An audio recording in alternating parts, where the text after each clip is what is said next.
Welcome to Jimmy James Garage. 66 F-100 truck, long bed. Not my typical build. So here at Jimmy James Garage, you follow me for the, and I appreciate the follows. You follow me for the builds and kind of the story we're building. And part of our stories we're building is, if you've noticed, we have another truck, a red 1960. It's a 1-ton dually that we have taps on the side of it. And we do dry hire weddings, things of that nature. We can do dirty sodas is a big thing. It's an area we're moving into on it. But we needed a more mobile truck. So people say, because I've had all sorts of comments on that video last week, and if you, when you're done with this, go look at that video. It describes this whole truck. If you're interested in these trucks, these 66 F-100s, if you're into those, then by all means, go check that out. Anyways, back to the story here, and wait till the very end, because here at the very end, there's something for you. It's going to be pretty cool. You're going to like what a viewer like you has discovered. And I want you, as you watch these videos, if you pick up on something that I've missed, down in the comments, go ahead and throw that in there, because here at the very end, there's going to be something a viewer saw. Happens to be a really good friend of mine, known him for a long time. He picked it up and he put it on that video, actually. He said, hey, check that out. Anyways, it'll be at the end, but let's get back to the story of this thing. So you're wondering, this is not my typical vehicle. My typical vehicle would be like a 55 Chevy, super loud, making lots of noise, burning tires, that kind of stuff. This is a basically stock 66 farm work type truck. It's the long bed. That's not Jimmy James. Jimmy James got short bed on bags. That's kind of that's how we roll. Lower it down, or like Willie Bob the Jeep. Put big tires on it. Put a small block in it. That's my MO. But so where I'm going with this is going to be a drink truck. We're going to have two drink trucks. We're going to have one that's primarily more of a park type truck. We can take it, park it, move it off. It is a Chevy. This is a Ford. It's a different model, being the F-100. It's a little bit more mobile. It's a little bit smaller, and it can be here and there quickly. That was our concept of it. The other thing is I researched it. I got on old ChatGPT and Google and Instagram and Pinterest and all those websites. I got in all that stuff. And I discovered that this color is really attractive to girls. They really like this light blue. This light blue, there's something about it they like. So I wanted this, more of a light colored vehicle. That was criteria number one. Criteria number two is recognizable. I want it to be recognizable. I wanted the truck to draw people in. And then you ask, well, what's going to draw them in? The girls are going to draw them in. That's what's going to draw them in. The boys are going to follow.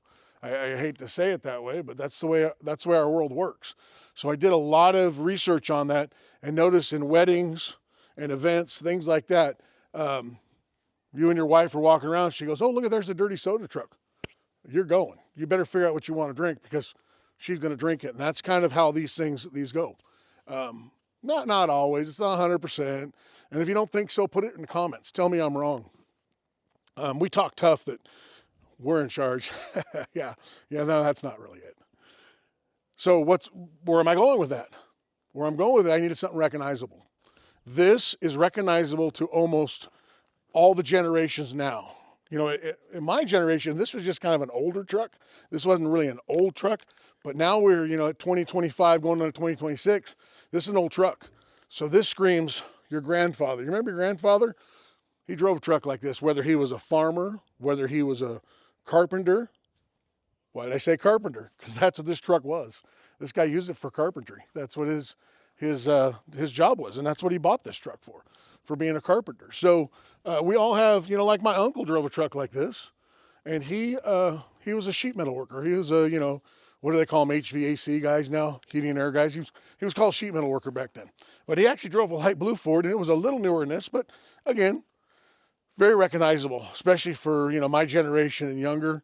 These trucks have now become kind of a staple in America, that when you're walking around, you recognize this thing as an old truck. So those were the criteria. This thing fit the bill.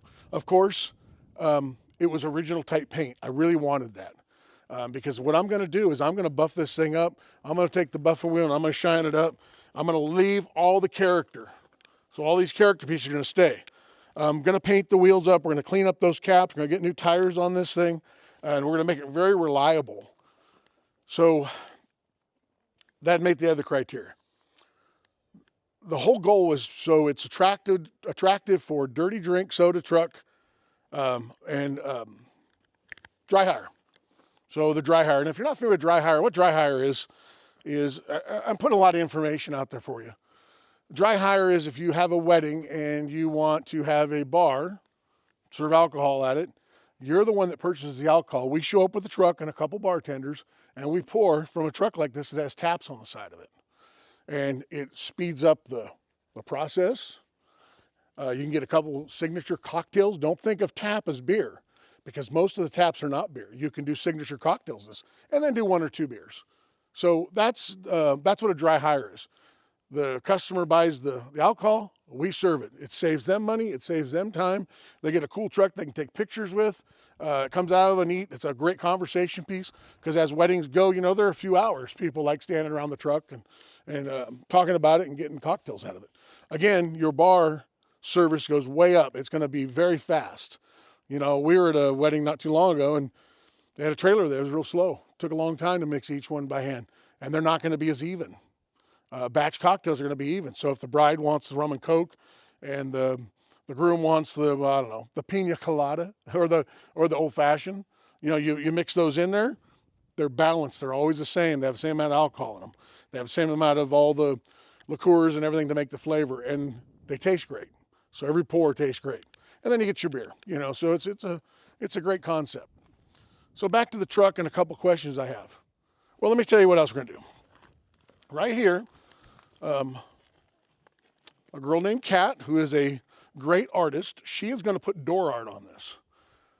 So you're going to ask, what do you put door art on it for? Because if it's in a farm truck or it has a farm truck feel, that's the look we're going for. We're going to have a certain look. So I could put on there, Joe Blow Farms. That's not what I'm going after. So I do want the farm look, but I want it to have meaning. And the cattle truck was actually an old cattle truck. That was the meaning of it. That meant something. The guy I bought it was the original owner of the truck. They called it the old cattle truck. So a cattle truck mobile bar. It fit perfect. This one, I wanted to do a little balance with my grandkids. So we're going to put their name on it. So it's Remington and then Ridge, and then we have Annalise. And Annalise being the oldest, she has a giant name, so hard to put that name on there. We've kicked around a bunch of ideas on this, but we're going to put, because we call Remington Remi, so Remi Ridge Farms. And then we're going to have a Rose kind of right here, because Annalise's middle name's Rose. So she's going to be, part of this. It's a little, not subliminal, but a lot of people won't understand it. We will, and that's all that matters. It's a tribute to those three kids, and it's a farms. It'll give it the farm look. With the Rose, it'll look flower truckish. It'll look very inviting. That's the idea we had, and the way we drafted up the logo on here and the way it's going to sit. It's going to be great. It's really going to be good. A few little touches we're going to do to this truck. We're not going to do much. I'm obviously going to really clean this thing, and we're going to, since there's so much metal in it, we're going to clean this thing out, and I'm going to do a wax and a buff on it. So I'll come and wax and buff it. I'm going to take and clean that mat. That mat will clean up really nice. Nighthawk, a friend of mine, has products we're going to squirt on there. And follow us along for a later video of that. I'll show you how we're going to do all that. I really love the saddle blanket seat cover. So that is going to stay, but we're going to get a brand new one. So it'll have all brand new, very inexpensive for the most part. So when people and brides, and if we're at a farmer's market, we can open the door and show some pride in this thing. And it'll really, really, tell the story of it. So what do you think of my logo? Write down in the comments. Watch out for the bugs. I got a bug on me. All right, we're bug free now. No, we're not. All right. We're not going to edit that out because we have bugs around here sometimes. Tell me what you think of the door art. Do you have a better idea? Do you like my idea? That's for the comments right now. And then while we're at this point, go ahead and like and subscribe. Do that too. But really, I want you to throw a comment. So far, what do you think of that? As we work our way back, I mentioned earlier an 8-foot bed. Jimmy James ain't usually into 8-foot beds. He's more of a 6-foot bed guy. The little baby beds, make them short, make them hot roddy looking. Right out of the gate, the long bed just gives it that farm look. Another advantage to us. We're going to put taps here. So I'm going to build a live edge on this, and this is just in the planning stages. It hasn't happened yet, but I'm going to build a live edge bar at the edge of this. It's going to hang out just a hair, not past that mirror, but just a hair with a live edge on it. So you have a counter, and then you're going to have a wall to hide all the equipment. You know, up so high, I do not want it higher than the cab because it'll look funky. Or if you think it should be higher than the cab, go ahead, put in a comment. You know, up around this line, the seam of the cab, somewhere in there. And again, I want it to have a live edge on that side. And then I'm going to put the 4 taps. 4 taps, right? Should I put them 1, 2, 3, 4? Or should I put them like I did in the cattle truck, 1, 2, 3, 4? There's a couple arguments about it. Or I could put 4 over here, things like that. Right now, I'm leaning to 4 right here, leaving this open for our mixers and our syrups and things like that on this counter, cups, that kind of stuff. And the reason I want to keep them together is because as you pour, you can hand them down to a second bartender, or you can do it yourself. You're one step, and then you're out to a counter. That's the concept behind it. A lot of guys spread them out because they look a little cooler. But now I have a Coors Light, and now I have a mixed cocktail. I mean, a lot of traveling. Doesn't sound like much, but do that for 4 hours, Jimmy James is going to be tired. Jimmy James is going to be worn out. So that's the concept of what we're thinking. If you guys think of something different and you have another idea for this, because I know a lot of my subscribers, which are my friends, you know, tell me what you think, if that's a great idea or not. You know, something like that. They're hauling cows out of here. So that's the concept of that. That's why we wanted the longer bed. It gives us more counter space. It gives us better use of it, you know, for the most part. This is the side we're going to use. It had a camper shell. So this right here, this silicone, is going to be, I'm going to have to figure out a way to take that off. And, you know, like I said, a lot of my viewers are really, really sharp. If you got a way to take that silicone off and this little thing here off it, you know, I'd love to hear your magic, because I've tried 100 different ways, and, you know, maybe that'll be a video we'll do that on. So we'll see where that leads us. You know, the other concept I've had is the old camper shell on the back, and then you put the taps inside the camper shell. My bride does not like that, but that's an option. So there we go. That's kind of the history, or not the history, that's kind of where we're going with this truck. Okay, so here we are. It's got a job. It's not even ready, and it has a job already. So we're doing, for better words, an event, a Christmas event at the Bar 46, and they're doing a they're doing a Christmas event. They're going to have Santa Claus out there. They're going to have some vendors, things of that nature. Well, they do live off the road a little ways. You know, they're on a highway or a drive, but they don't live on a main highway or anything. So what perfect than to put a sign in the back of this old truck that says Bar 46 Christmas event, or whatever their name is going to be. But it's going to go right in the bed of this thing. We're going to set this thing on Highway 12, right where everybody drives. They're going to see it. So that's a great way of advertising. And this thing will stand out like a sore thumb, you know, on the area they're going to put it. I've seen that spot. It's a great little spot. People are going to drive by and see that in the bed. They're going to go, wow, look at that. Because it's eye-catching. It's different. It's not a brand new, you know, Silverado that's painted white. It's just not that. So this truck is going to already contribute.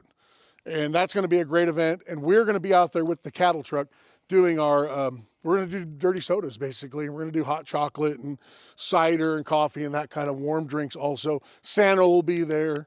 Yeah, it's going to be a great event. And it's got its first job. That's pretty exciting.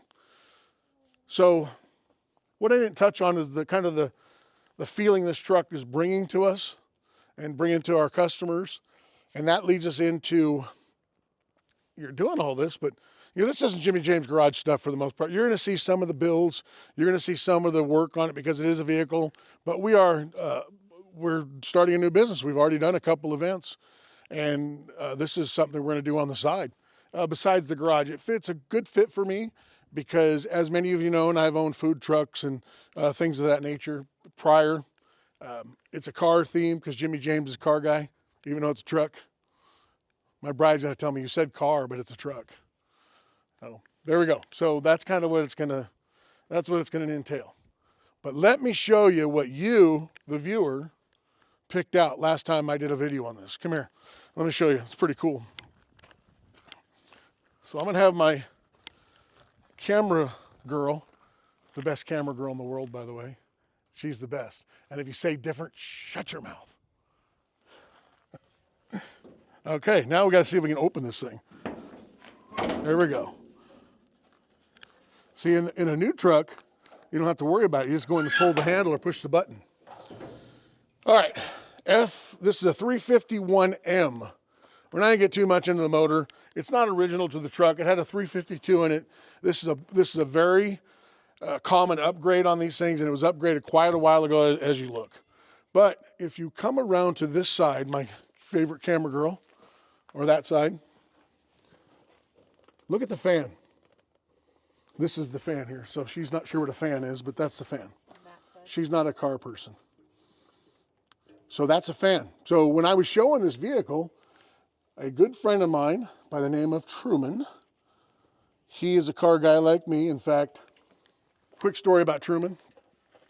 He came out to a place I was working at, and the boss tells me, hey, yeah, take a good look at that. What's wrong with that fan? Take a look at that. So, first time I met Truman, he came out to a place I was working at. The boss tells me, hey, when guys come in, fill out this paper, look, yada, yada, yada. Interview them. See if they're ding-dongs. You know, that's not part of the process, but honestly, that's part of the process. You show up and you're late and you're dressed like a fool and you talk a bunch of crazy stuff. You know, you have to work with a group of us, and we didn't really want you around. So he said, hey, fill that guy out. Ask him questions that we can't ask, things like that. So, you know, Truman walks in, the first thing I ask him, you like cars? Of course he likes cars. You know, he's telling me about 409s and Jeeps and you name it. And I'm like, oh, we can work every day together. And which we did. So we worked quite a bit. He ended up getting the job. Surprise. But he's watching my channel the other day and he says, hey, Jimmy James, your fan's on backwards. You might want to check it. And if you look, come back over this way, yep, this side now. This engine turns clockwise. So as it turns clockwise, it will grab air, and you think it'll work a little bit, right? Except these are flex fans, and these flex. So as they go, these things are going to flex in. It's not going to collect much air. In fact, it's not going to collect a lot of air at all. This fan needs to be completely spun around, so when it turns clockwise, it catches on this curves it, and it creates a curve, which creates a suction. It'll pull that air right through this radiator. And then as you go higher, what these flex fans are for is as you go higher speeds, they open up. So they don't kill mileage, things like that, because you're moving enough air because the truck's traveling fast enough is the concept of it. Most people don't have them in low gear, 6,000 RPMs at, 15 miles an hour. So that's what a normal everyday driver is. These are called flex fans, and they flex out of the way. So at lower RPMs, they pull air. That's probably why it doesn't overheat, is it will pull some air, but this is so wrong on so many levels, and it's been there for a long time. And what happens is, when this motor got put in there, this fan was most likely off, just because it's in the way, because you have to get them in. So they pull these fans off all the time.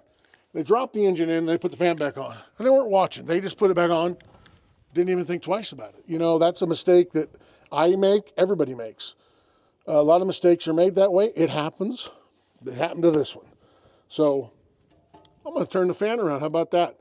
And thanks again, Truman. I appreciate the shout out because I didn't even notice it. I kind of looked around at certain things on this thing. I saw a new fuel pump. I saw the new gasket. I saw it has a Fram filter, which that has to go. Just little things. I saw some wire nuts people use instead of actual nuts, and they use some zip ties on some areas to hold things out of the way where they could have used a clamp. And I'm not against zip ties because I love zip ties, but just to clean some of it up. But I did not see the fan. So that gets back to my original thing that I told you at the beginning of this video, is my my supporters notice more stuff on my videos and comment to me on them. They say things about them. I talk about them. They send me private messages on them. They do all that, and that's freaking awesome. I really enjoy that. And that's what my channel is about, really it is. I know this is a little far from the Jimmy James Garage, but it is, it is tied to it because we're going to do a lot of the builds for our new business with the drink aspect of it. If you have any questions about the drink parts of it, we can sure try to help you. And what I will probably do is I will direct you to Chris at Cold Break. Cold Break is a company that has provided us with all of our jumper boxes and our taps, or our faucets and our taps, and just all our equipment. And it's worked. I'll be honest with you, I was a little nervous when I did it because there's a lot of companies that do it. There's not a lot, but there's enough. And so when I talked to Chris on the phone, I was like, okay, this guy knows what he's talking about. Watched some of his videos and I feel the most confident because I don't know a lot about that. And I went with his equipment, and our very first night, we put that stuff together and we poured out of it. And there was another bartender there, and the first thing they said is, how long have you been doing this for? And I said, today. And they were like, but your equipment, you had no issue. Nope. And thanks to Cold Break. So this is going to get Cold Break equipment. You can go ahead and put in the comments if you think I should use somebody else, but I'm probably not going to listen to you because I'm going to go with the Cold Break because it's worked so well. Unless you have just some stellar argument. Yeah, I'm going with Cold Break. So Cold Break's the one for me. Thanks for tuning in. Do the like and subscribe thing here. Go ahead and put in the comments about what you think, if this is the right move for a popular drink truck. If you have any questions about dry hire, I'd be more than glad to answer those questions from what I know. I'm not a solid expert on it, but I can lead you in the right direction so you don't get in trouble. So you do things correctly. And roll right down here. We're going to see you at that next video.